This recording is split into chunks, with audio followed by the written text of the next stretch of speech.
शुक्लांबरधरं विष्णुं शशिवर्णं चतुर्भुजं प्रसन्नवदनं ध्यायेत् सर्वविघ्नोपशान्तये। ॐ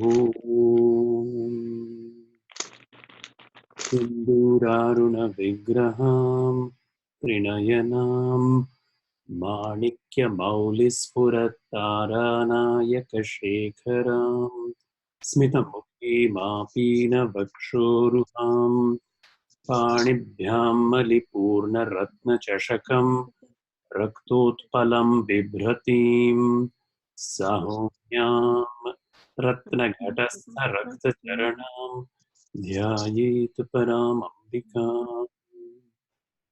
ॐ ध्यायेन्नित्यं महेशं रजतगिरिनिभं चारुचन्द्रावतंसं रत्नाकल्पोज्ज्वलाङ्गं परशुमृगवराभीतिहस्तं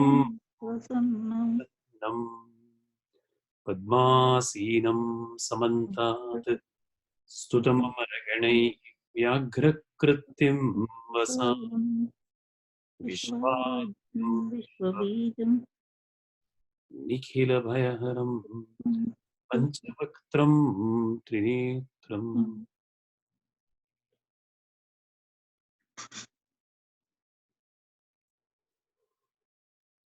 नारायणं नमस्कृत्य नरं चैव नरोत्तमं देवीं सरस्वतीं व्यासं ततो जयमुदीरयेत्। गुरुर्ब्रह्मा गुरुर्विष्णुः गुरुर्देवो महेश्वरः गुरुस्साक्षात् परब्रह्म तस्मै तस्मै श्री गुरवे नमः। श्रुतिस्मृतिपुराणानाम् आलयं करुणालयं नमामि भगवत्पादं शङ्करं लोकशङ्करम्। ॐ सहना भवतु सहनौ भुनक्तु सह वीर्यं करवावहै तेजस्विनावधीतमस्तु मा विद्विषावहै।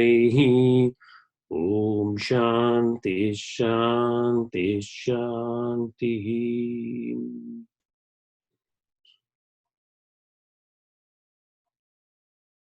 सर्वोपनिषदो गावो दोग्धा गोपालनन्दनः पार्थो वत्स सुधीर्भोक्ता दुग्धं गीतामृतं महत्।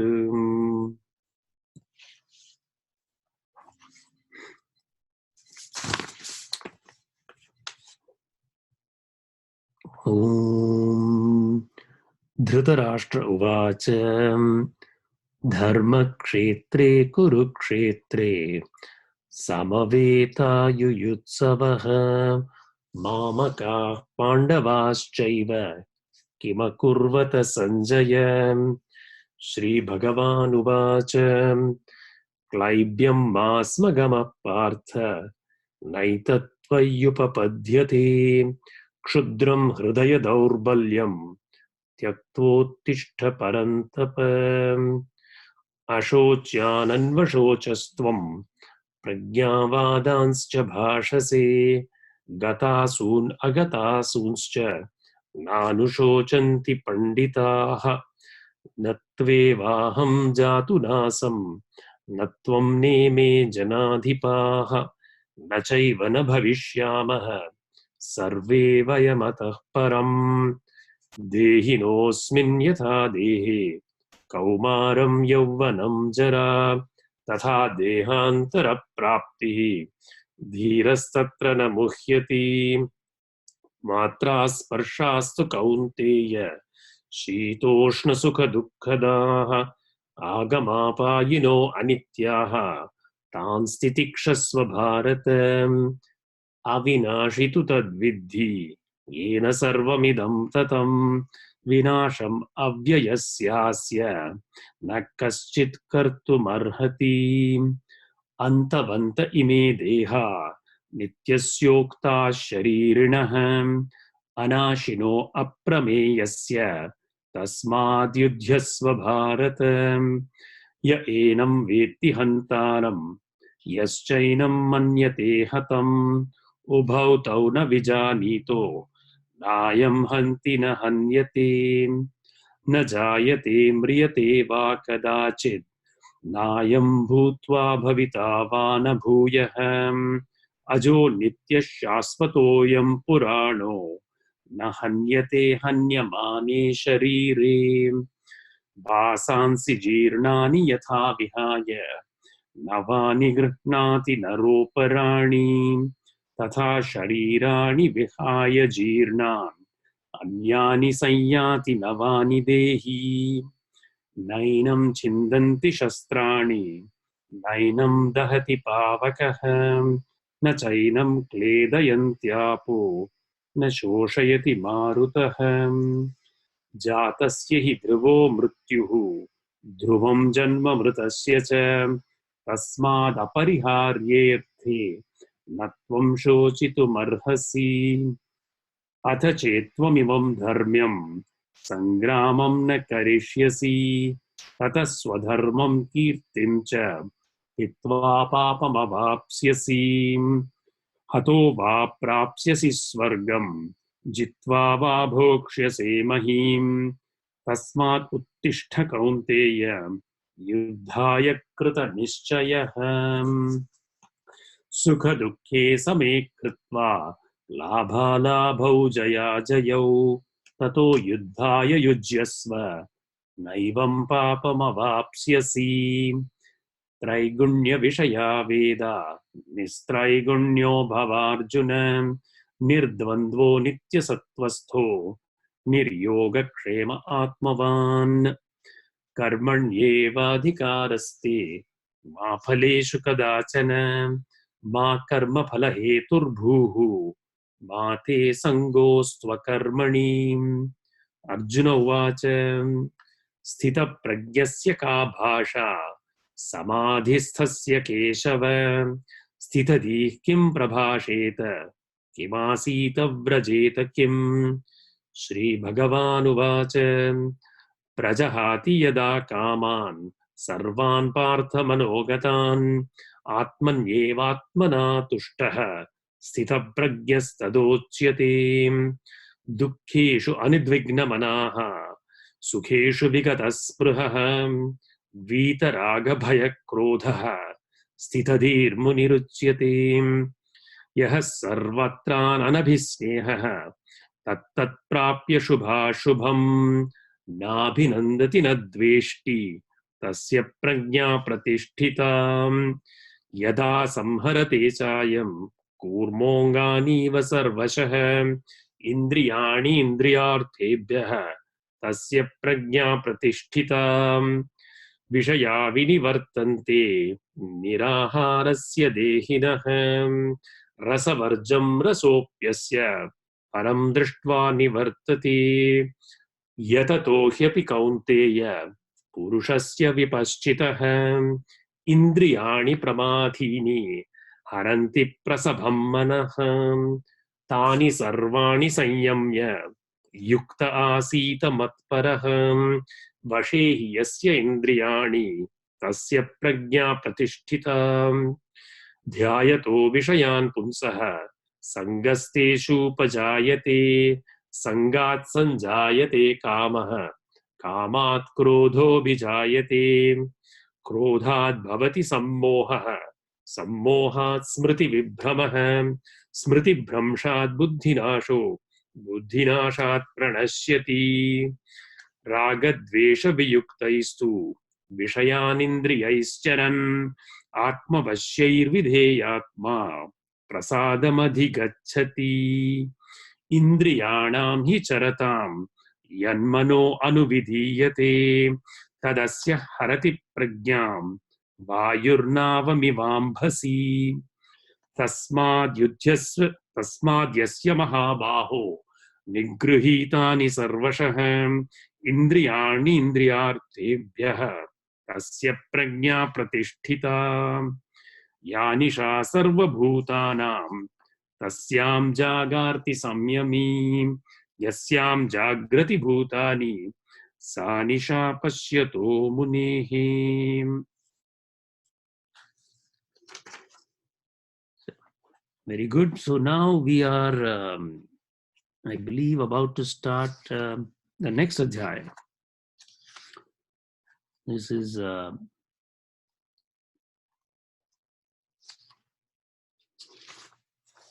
Jnana Karma Sannyasa Yoga, Chaturtho Adhyaya. So,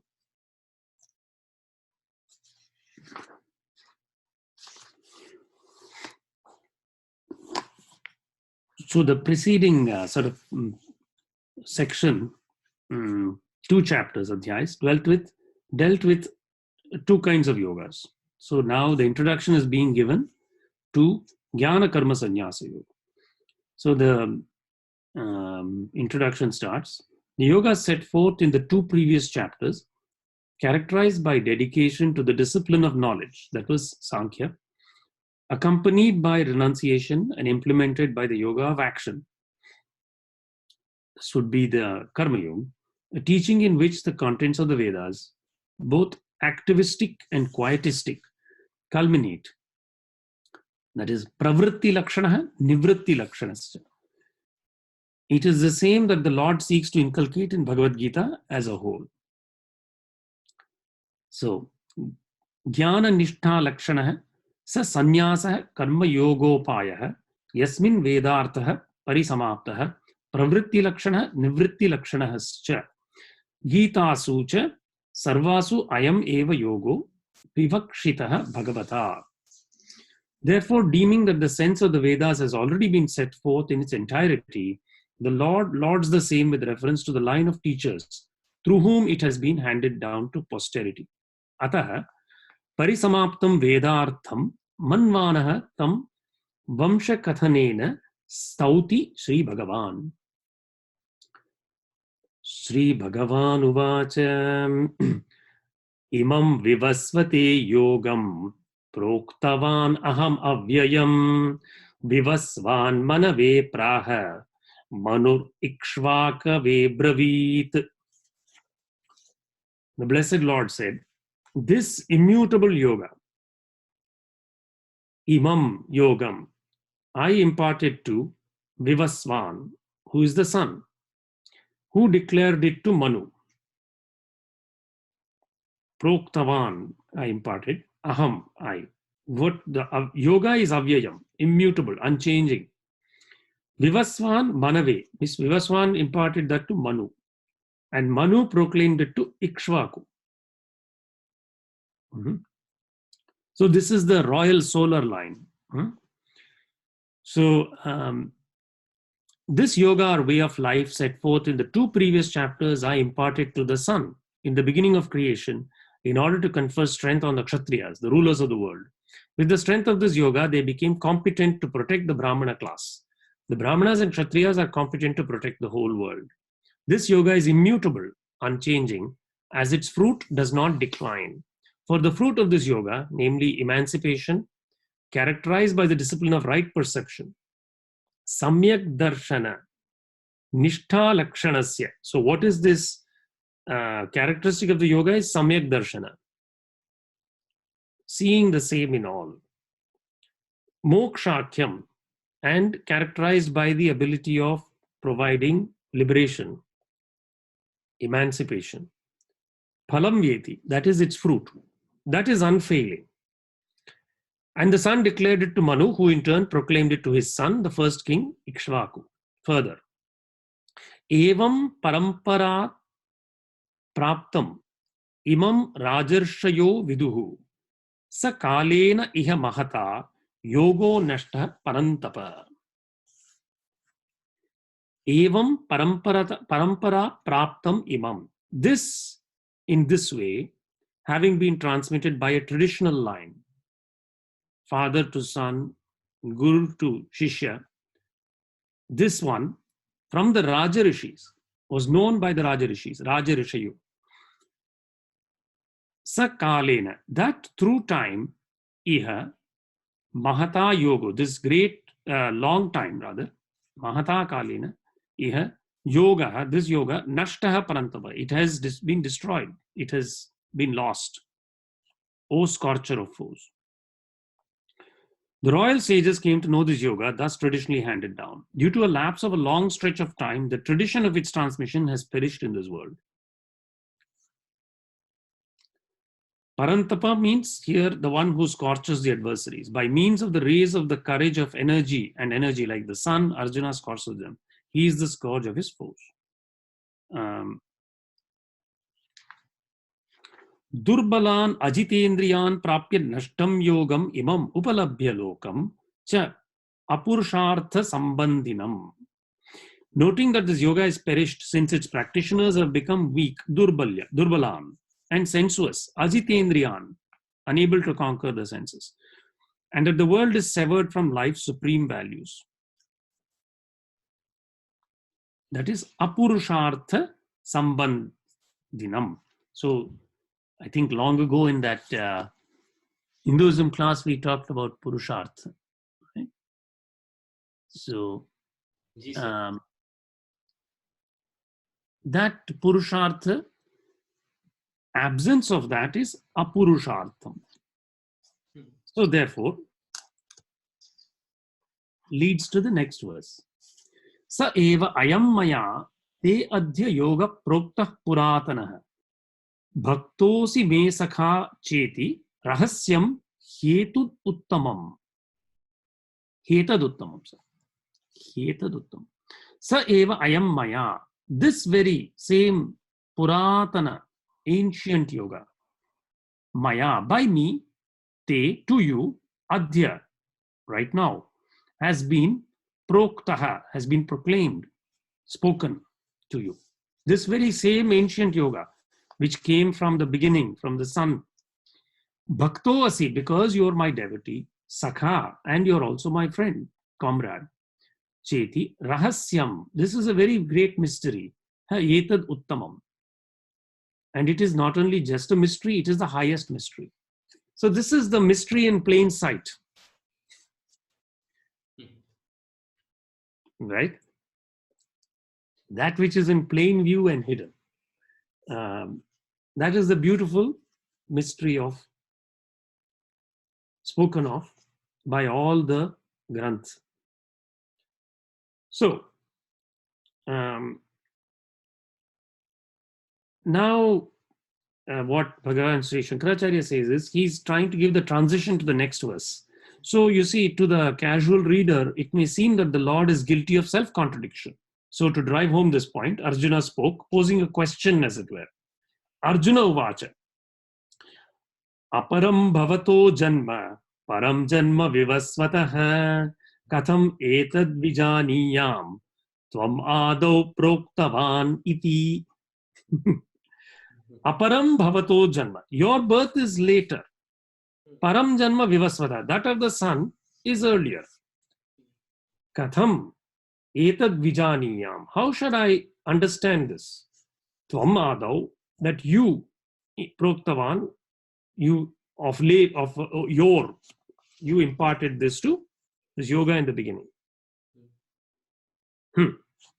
So let us pose that as a question to ourselves.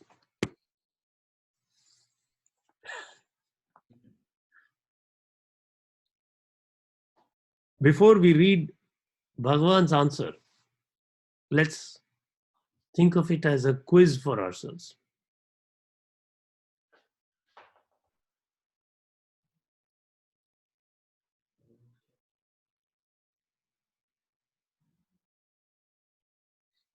And I will say that hidden in this quiz is the answer to all the historical doubts about when what was written and who the author, who is Vedavyas, who is Patanjali. All these doubts will be cleared when the intuitive knowledge of this answer is clear, right? So any suggestions? So, Professor, like how I understand this, and I read future shlokas also, but like how I understood it at least is that like Bhagwan is speaking as himself. By himself, I mean as the, because he is established in his true self. Mm-hmm. The notion of time is also came into existence into that, like Mm-hmm. into that self. Right. So he's speaking, going out of that or beyond that in a way. So Mm-hmm. he's the same Krishna who gave knowledge to Surya, and he's the same Krishna who's speaking to Arjuna.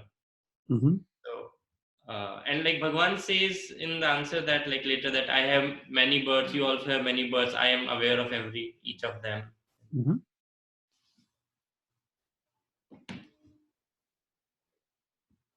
But Very nice. Yes. just to summarize my answer, like it's Bhagwan is beyond time in that sense when he is talking that. Mm-hmm.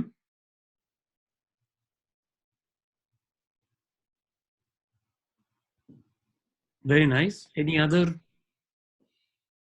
comments? I think to Arjun, Bhagwan's real, like Bhagwan's Swarup is not yet evident in front of Arjun. So he's Mm-hmm. thinking that Sri Krishna, who's speaking to him, is his friend and is his charioteer, but he's still not. So Bhagwan's original roop is not evident in front of Arjun. That's why he's posing that question to him. But Bhagwan is Bhagwan, so that's what he will kind of reveal in the following verses. Mm-hmm.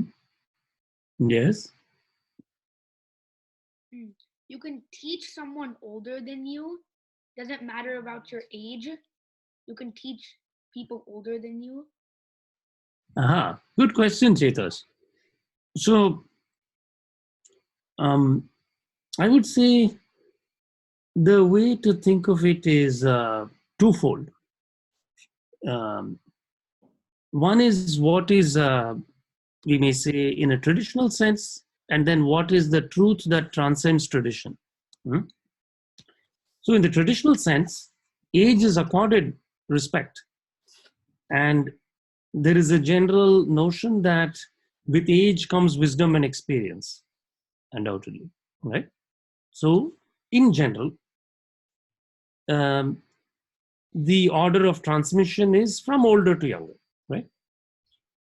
But wisdom itself actually doesn't care about age. Okay, it can show up in anybody at any age, right? So rather than, I would say, teaching someone, I would say it is possible to learn from anyone of any age, right? If we are open to learning from those who seem to be younger than us, then I think that is the magic formula to success in this path. How do you like that? Yeah, that makes sense. Right. So I would say, if you're going to break the tradition, break it in the learner's side. Thank you. Surely. So, any other comments?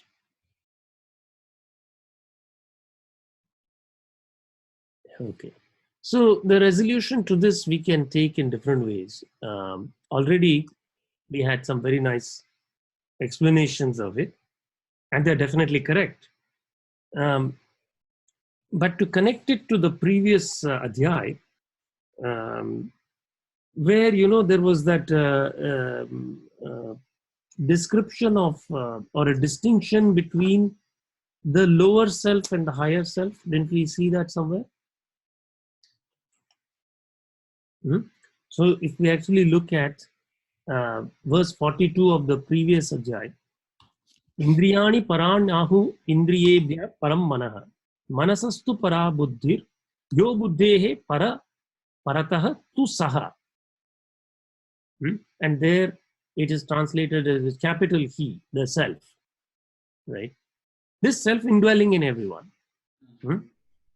So Bhagavan Sri Krishna is speaking from the vantage point of knowing this indwelling self, but not only knowing it, but of eternally resting in that space.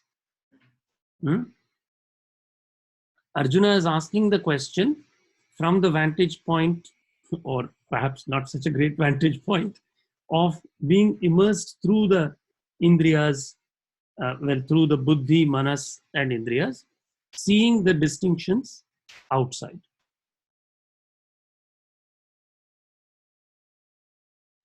Does that make sense?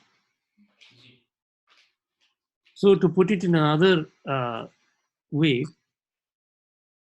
Arjuna and Krishna are both residing in the same truth.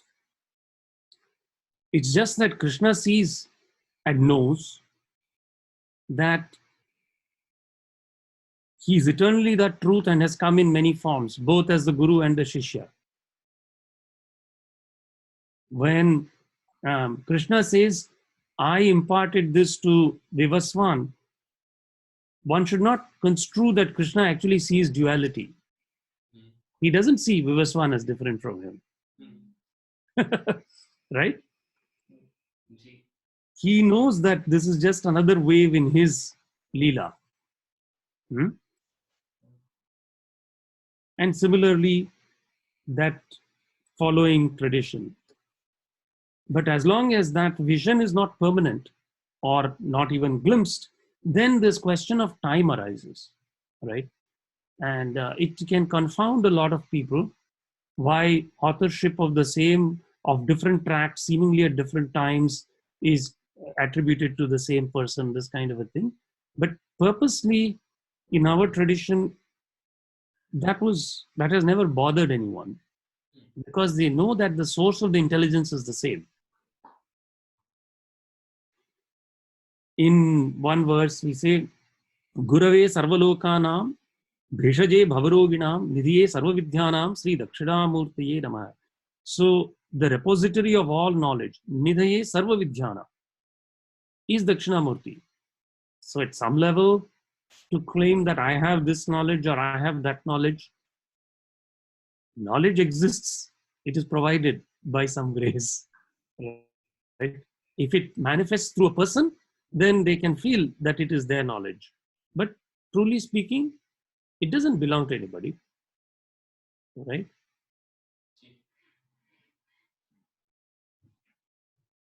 Although in our time we tend to put authorship on our things and claim, at some level, it's the same intelligence shining through everyone. So anyway, so he clarifies that. And again, another way to think of it is, the very notion of time starts with through Shakti. Shakti is the root of time. We say Kalaratri, right?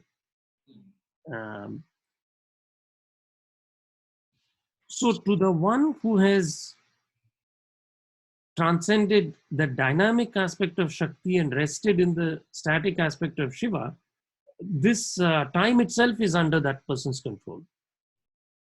So even in Yoga Sutra, there is this notion of Kala Vanchanam, the one who can conquer time. Okay?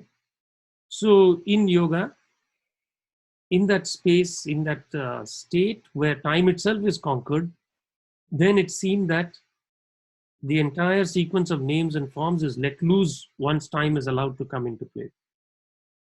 So therefore, time does not bother the one who has seen that place.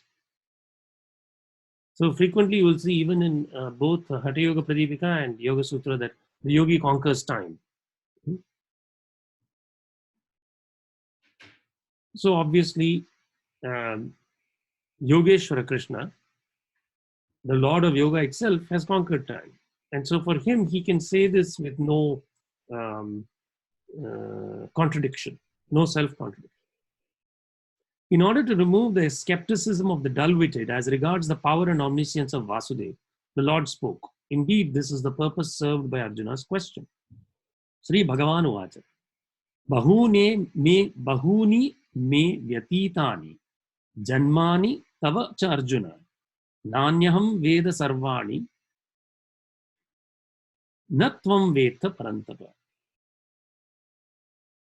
Tanyaham veda sarvani. Tani aham veda sarvani. Natvam veta parantapa. Bahuni me vyatitani. Numerous births of mine have already taken place, Janmani, and yours also, as also those of yours, Arjuna. Tani aham veda sarvani. I know them all, but not you, Parantava. So this again in the Yoga Sutra Vivarana of Shankara, there is a reference to this sage Jaigishivya, who had knowledge of all his past births.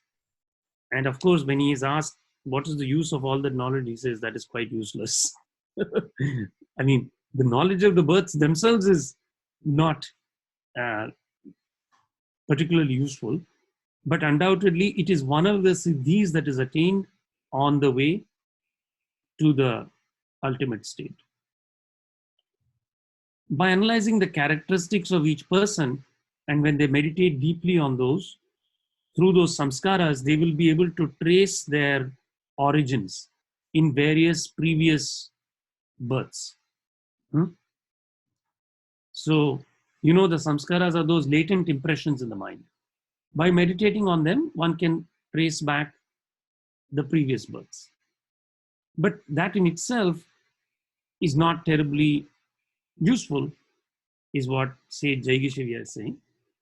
But it is definitely a siddhi that Bhagavan has, undoubtedly, because it is, after all, his own play through which he is creating these births. So, if so, even in the absence of merit and demerit, how is it that you, the Lord Eternal, have birth at all? Answer. Ajo api sannavya vyayatma bhutatnam ishvaropi san prakritim swam adhisthaya sambhavami atmamayaya. Although unborn, and though the immutable self, ajo api san, avyayatma, and unchanging self, bhutanam ishvaropi san, and Lord of all the living beings, bhutanam ishvara san, prakritim swam adhisthaya, by resorting to my power of becoming, prakriti, sambhavami, atmamaya, I create or I take birth through my own maya.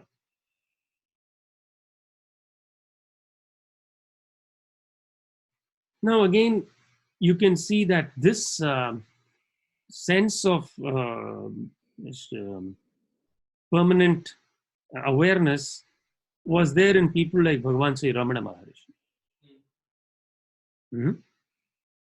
That's why he was called Bhagavan by others. Right? So this ability to rest in that unborn and immutable self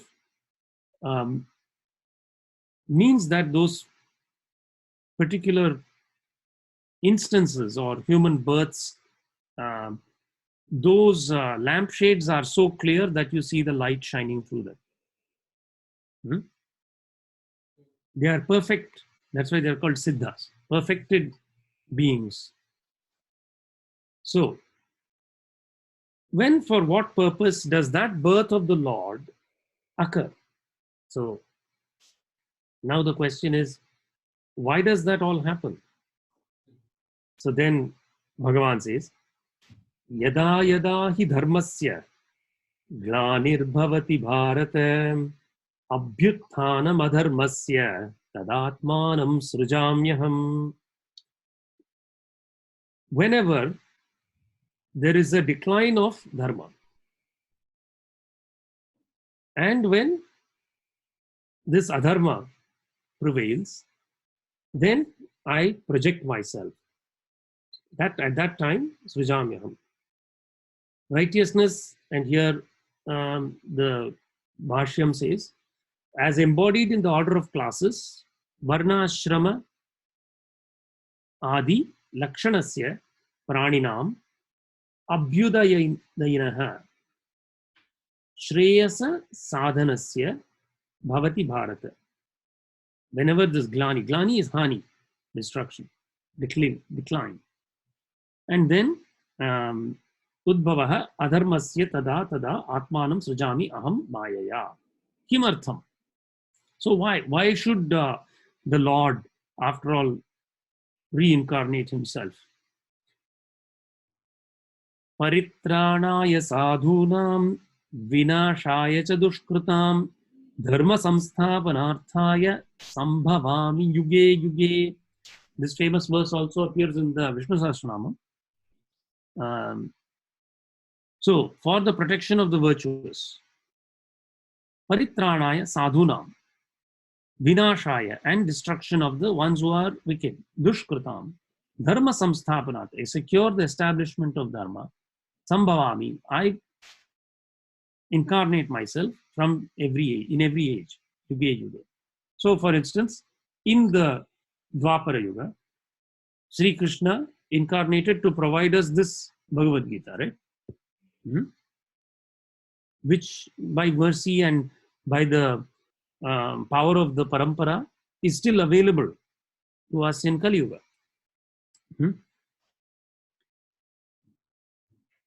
That sense of the yugas actually also, in terms of time, is perceived within oneself.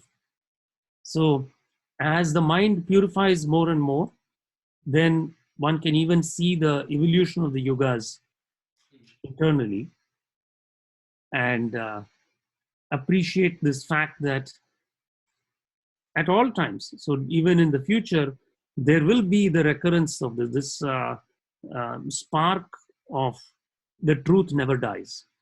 So it is also meant to give faith and courage to all the devotees. So further, Janma karma cha me divyam evam yo veti tatvatah tyaktva deham punarjanma naiti mameti sorjana. Whoever thus truthfully knows my divine birth, Janma karma cha me divyam, this divine birth. Yo veti, he who knows, tatvata, in truth, in a sense, tyaktva deham, giving up the body, punarjanma, again, birth, na eti, does not attain, is not reborn. Mameti, he only reaches me, so Arjuna, he only reaches me.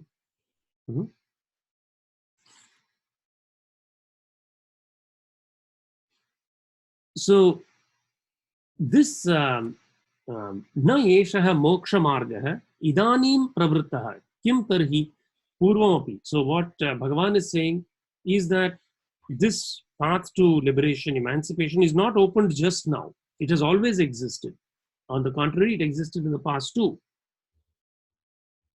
Vita raga bhaya krodha manmaya mam upashritaha bahavo jnana tapasa puta madbhavamagataha.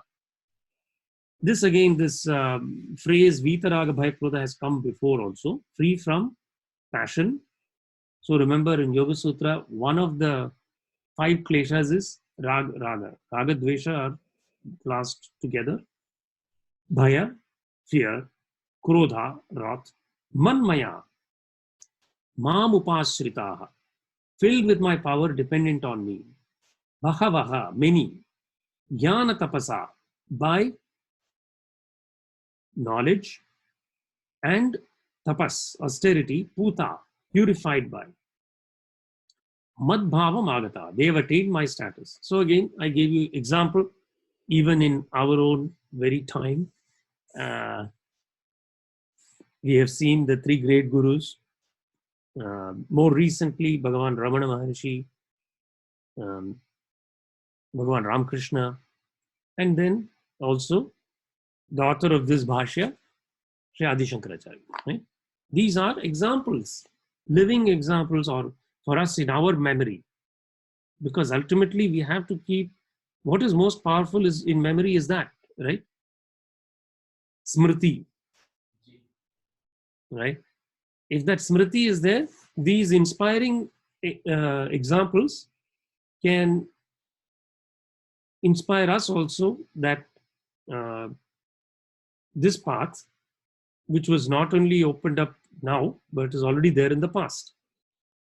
So,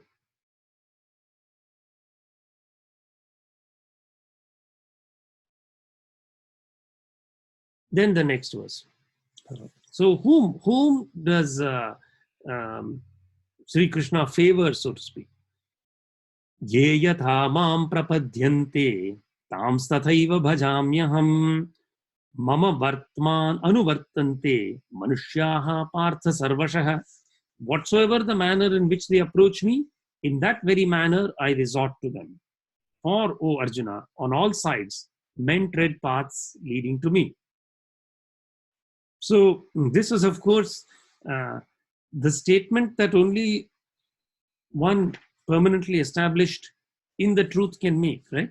So it's a very powerful statement. And it is on account of this, of these repeated statements, that even those who read the Gita superficially can infer that the author of this is none other than the divine, right? People ask, why is this divine authorship? It's because nobody else can say this. There is no human being who can consistently say all this and not be divine, right? Because the ordinary human being you meet does not say things like this, right? Even if an ordinary being were to say something like this, they may say it occasionally, they would call them a madcap or a megalomaniac and abandon them, right? But if one can consistently explain and speak the verses that are here, there can be little doubt, at least in my mind, that this is very much the authorship of the divine, right? So when people try to ask, oh, what time was this written? Was Sri Krishna really born? These are all irrelevant. You know, if somebody says there is a sweet, here, have it. You eat the sweet, you say, yes, this is sweet. This is tasty. Why? Because it has the taste, right? You don't have to inquire, was this made with milk? Was sugar added? When was it made? Right? This kind of inquiry into the background is irrelevant when patently obvious the product is the highest quality, right? So this is very important. But I think that self-evident nature of its divinity is a very useful step in understanding, enjoying, benefiting, and attaining the true purpose of the Gita, right? At least to me, if an intelligent person reads this, they cannot string all these verses together and then question the divine authorship, right? Because the state of mind in which a person must attain in order to say these things is not of the earthly realm, right?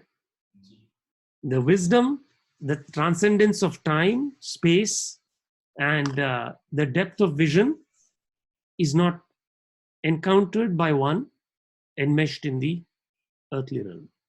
It is only someone who has transcended all the lokas who can say these things. So, just a little bit of a digression, but I thought it's nice to share the personal, notes of what is enjoyable also. So let us read one more verse and then we'll stop and take some comments and questions. So what is this?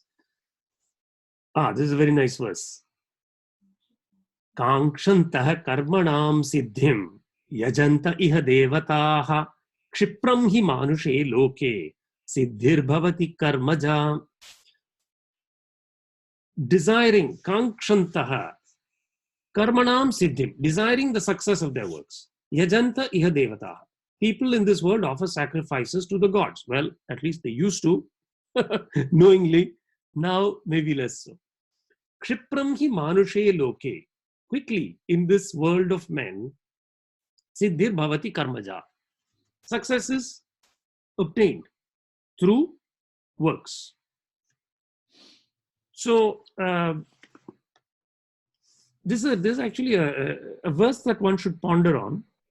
Why does Bhagavan say that the fruits come quickly? That's something to think about. But anyway, let us take the first part. So, desirous of success. I mean, if we take anybody among us, right, we don't do anything without desiring success, right? This is natural in the human world, right? Anything we do. If you go to the store to buy something today, you hope to attain it, you hope to get it, right? And similarly, so forth, if you extend other things, success in your education, success in your employment, success for your family, success for the children, etc., right? And in the traditional sense, the way to that success was through the gods.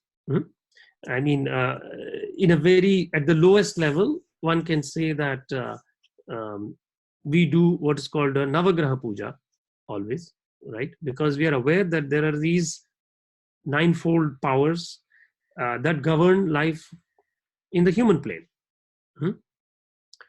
Then there is also worship to the Pitras, the ancestors. Then higher than that, worship to the Devas, the lords of the senses, Indra and his cohort. And then the wiser than that. Now, normally beyond that, people do not go very much. Sometimes a little bit, some gurus, siddhas, right? And of course, the understanding, underlying knowledge is that this is all a Leela of the Trimurti. So then there is worship, the notion of, Brahma, Vishnu, Maheshwara, underlying this multiplicity of the divine, correct? Each piece, each aspect of the divine has its purpose, right? So recognizing that if one wants siddhi in, say, vidya, kala, then one Saraswati is worshipped, etc., right? So there is a sense that to attain success, one must worship something divine. And through those sacrifices, one attains that success in their works, right? Now, why does he say in the human world? Because when one enters the realm of pranayam and understands both yoga and tantra, it is understood that the higher worlds operate at slower frequencies. So, for instance, in Pitrulok, we offer the Pitru Tarpan only once a month. Whereas you try offering a human being food once a month, what will happen? There will be a riot in the family, right?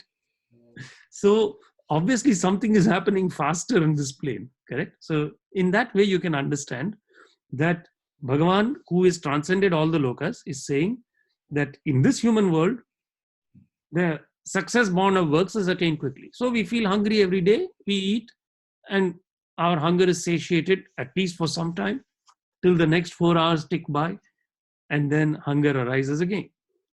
So it is in this sense that he is now going to talk about how then the Varnashrama Dharma came about, and how his superiority to work itself, to karma, which was described in the last chapter somewhat, and then goes on to describe what is the way in which all men come to him. How do men follow me in all ways? So this will all be discussed in the coming verses. So maybe it's a good place to take a little stop. And if you would like to have some questions or comments on what we discussed in this most wonderful Chaturthodhyaya. So this is the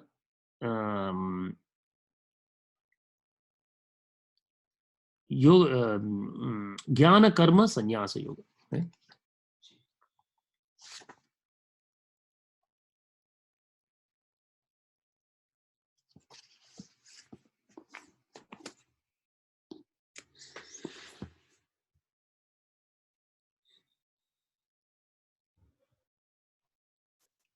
It's a this first piece is a bit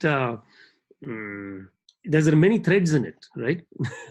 So maybe not so easy to quickly come up with a comment or a question, but maybe something is arising in your mind, and we can also talk about how it relates to our life today.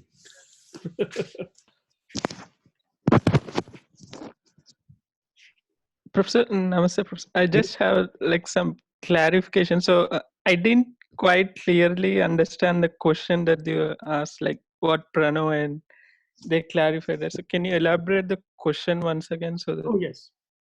So I think if I recall correctly, it was in response to, you see, the chapter Adhyay starts with Bhagavan Sri Krishna saying that I imparted this yoga, unchanging yoga, to Vivaswan, who then gave it to Manu, who gave it to Ikshvaku, right? Yeah. So if you read the Puranas give the lineage of the great kings in the Raghu dynasty. Yeah. And so there are two dynasties. There is the Surya Vamshi and Chandra Vamshi, right? Solar and lunar. And so it is seems to be a little contrary or what anachronistic, I think is the right word. Anachronistic means something that is out of time, not in the, for instance, our famous Trump saying that in the Continental War there were airports and they had to shut down the airports is anachronism. It makes no sense. There were no airports in the Continental War, right? So similarly, of course, so that a casual reader might not mistake the intelligence of Bhagavan Sri Krishna in that way. Okay. You see, this clarification is asked. How is it that you could instruct the sun? Vivaswan? Yeah. Mm. Thank you. Of course.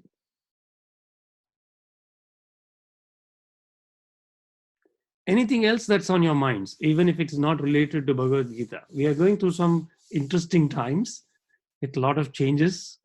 So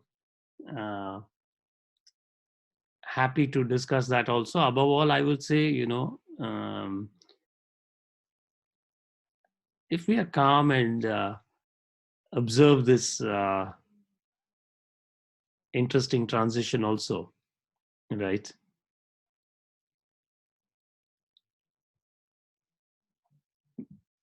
It will be edifying in some way, right?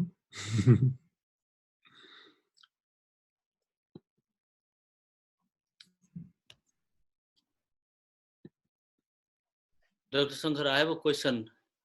Yes, Mahesh. So when we talk about, in the earlier verses, we talk about the timeless, right? Timeless state. Time is within the Maya, right? Mm-hmm. When within the Maya, so Sri Krishna Bhagavan is the Parabrahman, Mm-hmm. and he is beyond time and Maya. Mm-hmm. So as a Jivatma, do we realize the timeless state when we with a sadhana, when we enter samadhi? Absolutely.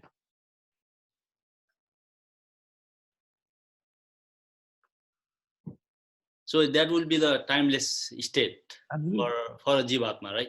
Okay. Mm-hmm. The only difference between those like Bhagavan Ramana Maharshi said, it is sahaja. For them, it is natural. They are permanently in it. Mm-hmm. Thoughts never arise, right? Mm-hmm. Whereas in the other extreme, to one who has no faith in this at all, right? The thoughts are so dense that the underlying fabric is not seen at all. Does that make sense? Yes. So if the mind is very turbulent, then the waves are coming so fast that one cannot see the ocean under the waves, right? Mm-hmm. Now, based on the sort of what we call prarabdha karma, right? So in this particular innings, the karma that we have, that determines to some extent what are the circumstances through which this body has to go and the mind has to experience before that particular body is shed, correct?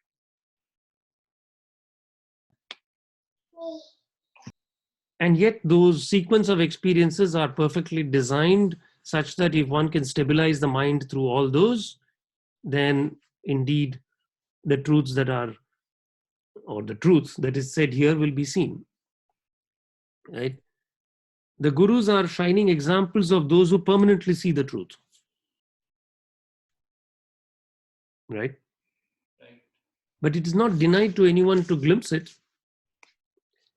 And then once glimpsed, then the taste for resting in it permanently will arise. Right?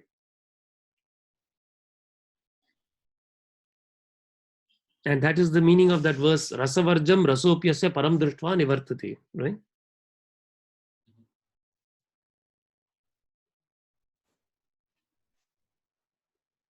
So I was, reading the Gospel, Mhm. and Sri Ramakrishna says in many places, almost towards the end, Mhm. that towards the end of the Gospel, Mhm. that during samadhi. So I maybe correct me if I'm wrong in my understanding. But so because I don't have experience and I'm longing for that.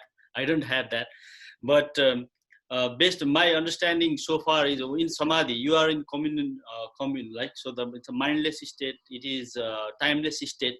So it is, you are one with God, right, or Brahman, or whatever term we call it.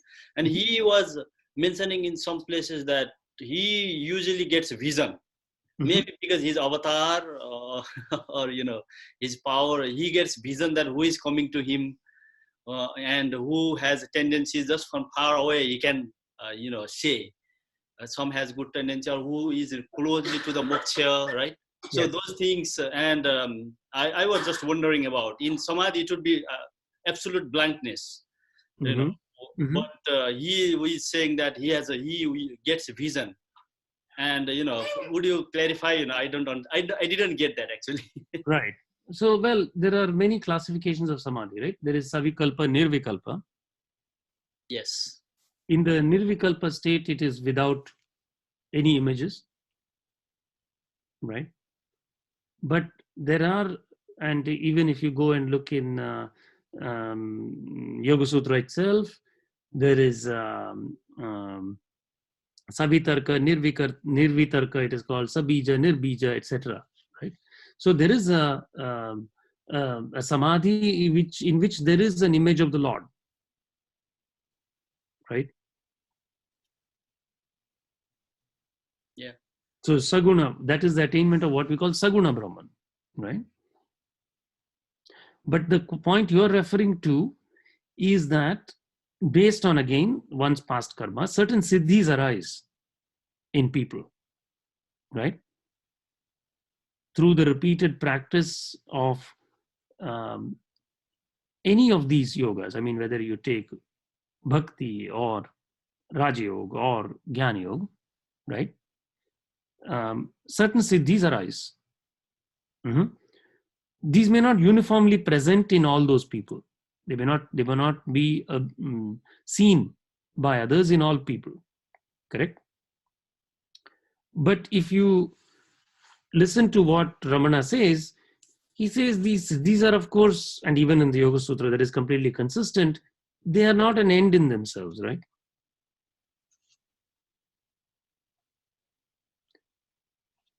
They are actually distractions from the final goal.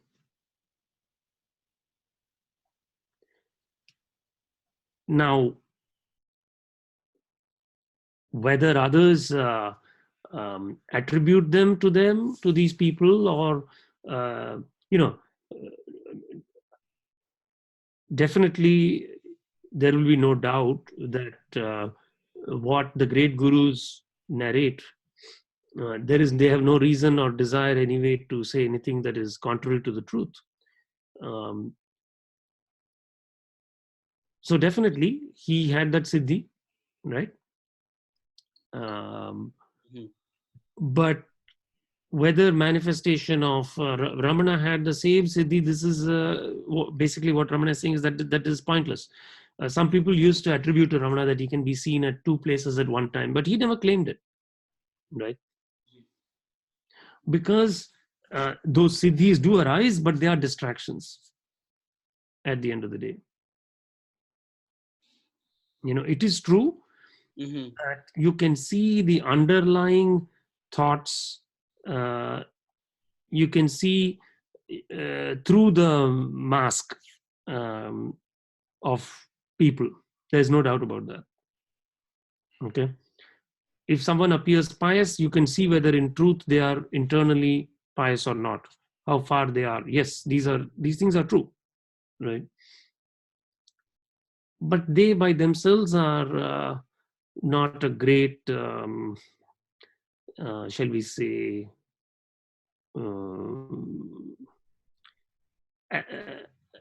they don't assist necessarily. It's a distraction, kind of.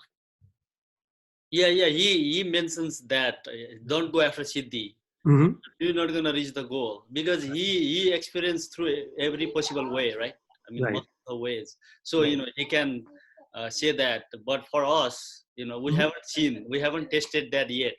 So, for us, if we go after the distraction, then we're never going to reach Right. life. But yeah, definitely those powers or things are there, and people do attain them on the way. Thank you.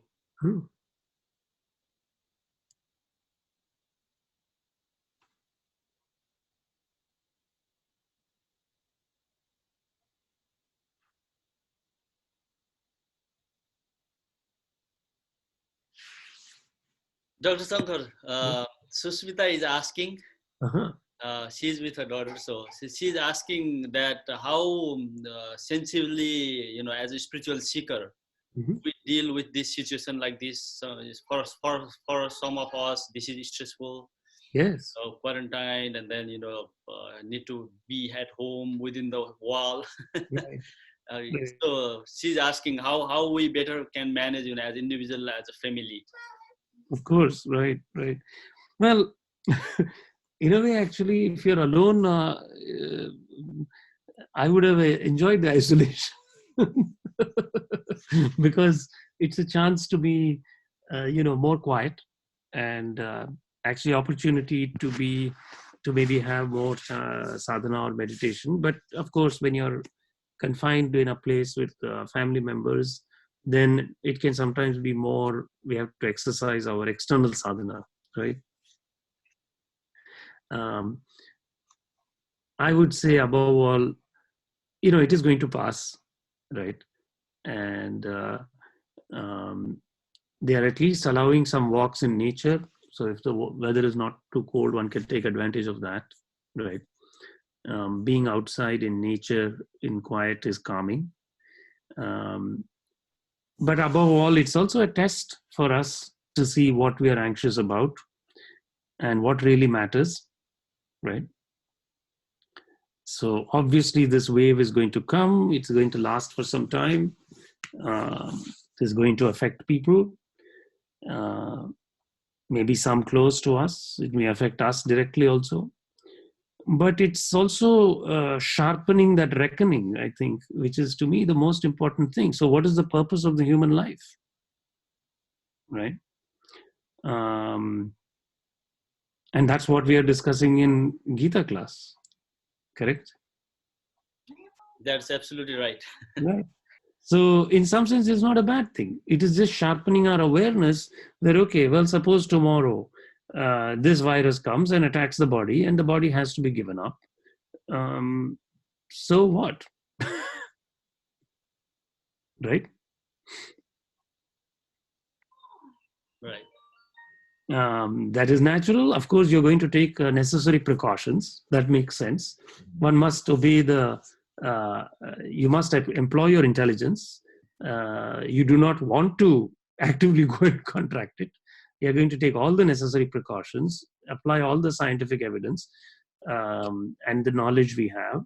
In fact, what you will find, I'm finding very interesting and peculiar, is that the restrictions that are being requested are exactly what we used to call muddy acharam in my grandparents' time.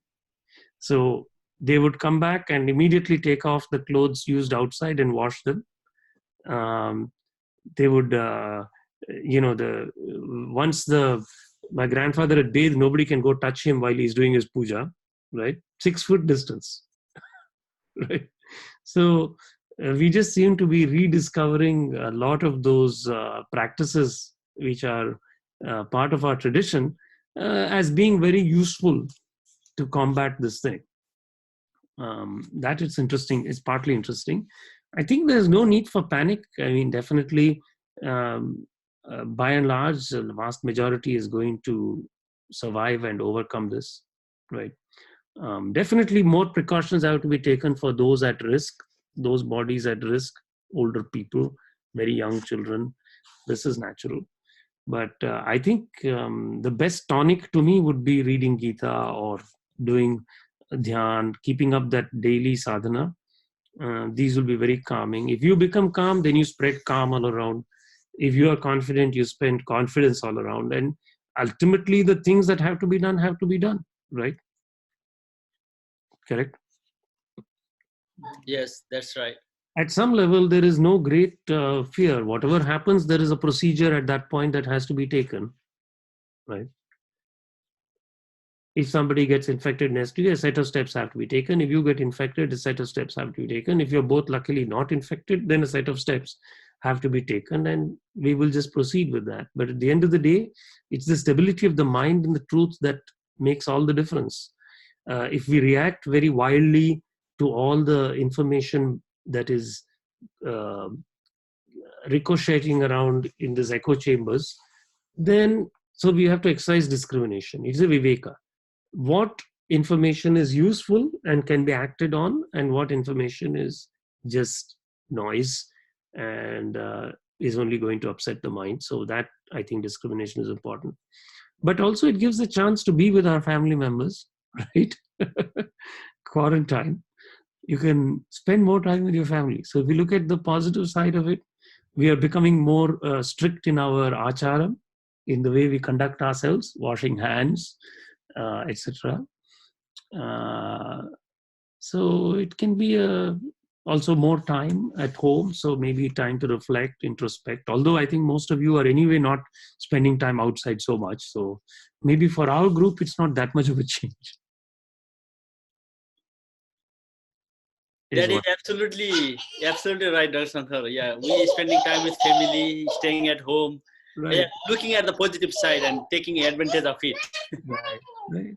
And interestingly, Hmm? I echo, what you say, talking about the science, and with my background, vaccine viruses, that is all I do. I work in a vaccine company, Right.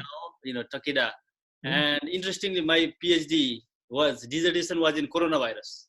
Oh, really? Wow. So, it is, sometimes feel like more could be done, but, the government is not acting that way. So it feels a little bad, but Wow. what could be done, anything I could do, we could do from my side, from our side, that would be great, but, So please share with us some of your knowledge.